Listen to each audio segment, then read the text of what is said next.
मध्य प्रदेश के स्कूलों में इस बार श्री कृष्ण जन्माष्टमी का पर्व खास अंदाज में मनाया जाएगा।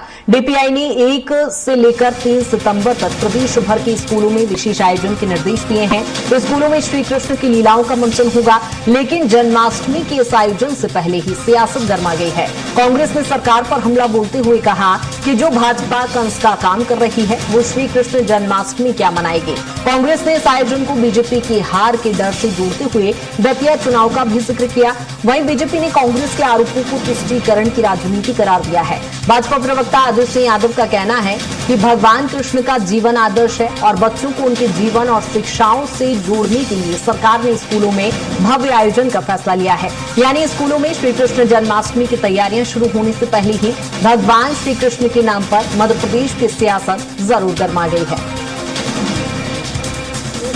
कुछ भगवान श्री कृष्ण का जीवन, गीता का संदेश और बाल लीलाएं प्रत्येक के लिए एक प्रेरणा का स्रोत है। इसीलिए भारतीय जनता पार्टी सरकार द्वारा फैसला किया गया है कि श्री कृष्ण जन्मोत्सव प्रत्येक स्कूल में भव्य तरीके से मनाया जाएगा, ताकि हमारी अगली पीढ़ी भगवान कृष्ण की बाल लीलाओं से भी सीखे, गीता के संदेश को भी समझे और साथ ही भगवान के जीवन को आत्मसात करे। लेकिन कांग्रेस जैसी पार्टियां तुष्टीकरण की राजनीति में अंधी होकर इस तरह के आयोजनों का भी विरोध कर रही है। देखिए, ये सब इनकी जो दिख रहा है इनको हार आगे आने वाले चुनावों में। दतिया जो इनके डॉन थे, सीट थी डॉन की, वो हार गए, इनके बूथ हार गए। बिहार के अंदर इनके राष्ट्रीय अध्यक्ष का बूथ और सीट हार गए। तो इनको आने वाला समय दिख रहे हैं। पहले तो ये बताएं कि राम मंदिर में अयोध्या में जो चढ़ावे की चोरी हुई है उसका क्या हुआ। इधर उधर की बात न कर, ये बता कि उसका क्या हुआ। वहाँ के उनको जेल भेजा, वहाँ उनको फांसी दो। जो कहते थे कि हम राम को लाए, वो हमको लाएंगे, ऐसी जगह चढ़ावा चोरी होगी, इसकी तो बात कर नहीं रहे। और भगवान कृष्ण का जन्म ये बीजेपी मनाएगी, जो हमेशा से कंस का के रूप में काम कर रही है। ये सब ढोंग है और ये ध्यान बढ़ाने वाली बात है, इससे कुछ नहीं होगा। हमें ये ज्ञात हुआ है कुछ मीडिया बंधुओं के माध्यम से कि कृष्ण जन्माष्टमी को लेकर कुछ स्कॉलर जो है विरोध करने के उसमें लगे हैं कि जन्माष्टमी नहीं मनाना चाहिए स्कूलों में, और अगर जन्माष्टमी मनाते हैं तो हमारे त्योहार भी मनाए जाएं। तो मैं उनको चेतावनी दूं कि ये भारत देश सनातनियों का देश है। ये कोई चाइना या जापान या इंग्लैंड नहीं है। यहाँ भारत देश में हमारी देवी देवताओं की पूजा होगी और उन देवी देवताओं के संस्कारों को बच्चों में प्रसारित किया जाएगा। इसलिए अगर किसी धर्म या जाति या पंथ के देवता में कोई प्रसारित करने योग्य बातें किसी देवता ने कही हो तो वो खुल के सामने आए, और नहीं तो हमारे भगवान कृष्ण का विरोध करने की कोशिश न करें। जय श्री राम।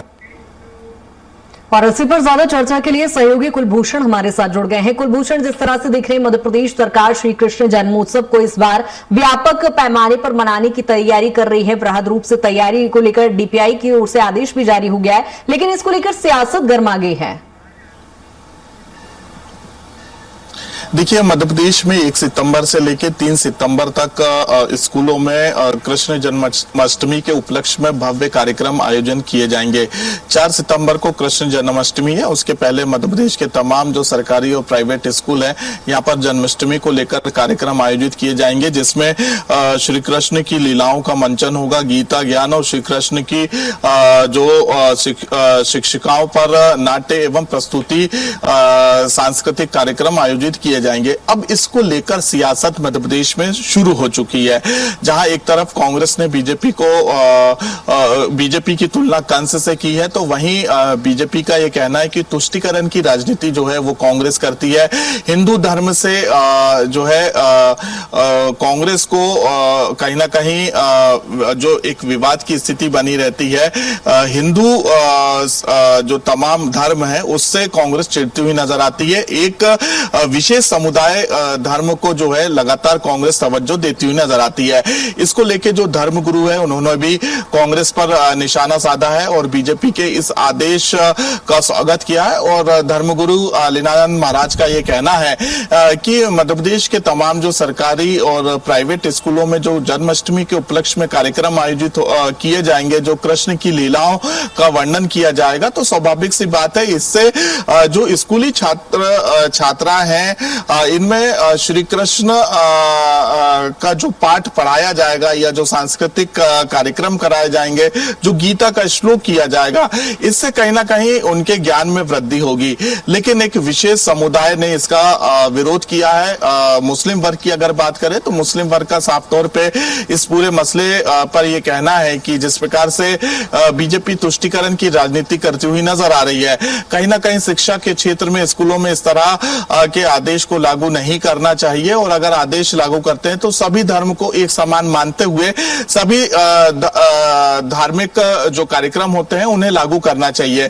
एक विशेष हिंदू धर्म के जो कार्यक्रम आयोजित किए जा रहे हैं मध्य प्रदेश के सरकारी स्कूलों में, इसको लेकर जो है मुस्लिम समुदाय ने आपत्ति जताई है और इसका जो है विरोध शुरू कर दिया है। लेकिन दूसरी तरफ स्कूलों में कार्यक्रम की तैयारी शुरू हो चुकी है और हम देखते हैं कि श्री कृष्ण जन्माष्टमी के पावन अवसर पर अलग अलग स्कूलों के साथ साथ मुख्यमंत्री और मंत्रियों के निवास और अलग अलग जिलों में एक बड़े रूप में मटकी फोड़ के कार्यक्रम भी आयोजित किए जाते हैं, जो कि इस बार भव्य रूप से श्री कृष्ण की जन्माष्टमी बनाई जाएगी और इसमें मुख्यमंत्री से लेके मंत्री भी इस कार्यक्रम में शामिल होंगे। लेकिन फिलहाल जिस प्रकार से शिक्षा विभाग ने जो आदेश जारी किए हैं कि सरकारी और प्राइवेट स्कूलों में श्री कृष्ण की जन्माष्टमी बड़े ही धूमधाम से मनाई जाएगी, इसको लेकर मध्य प्रदेश में सियासत भी शुरू हो चुकी है। बिल्कुल कुलभूषण, अब देखना होगा कि इसको लेकर जिस तरह से बयानबाजी का दौर शुरू हुआ है वो कब खत्म होता है। बहुत शुक्रिया तमाम जानकारी के लिए।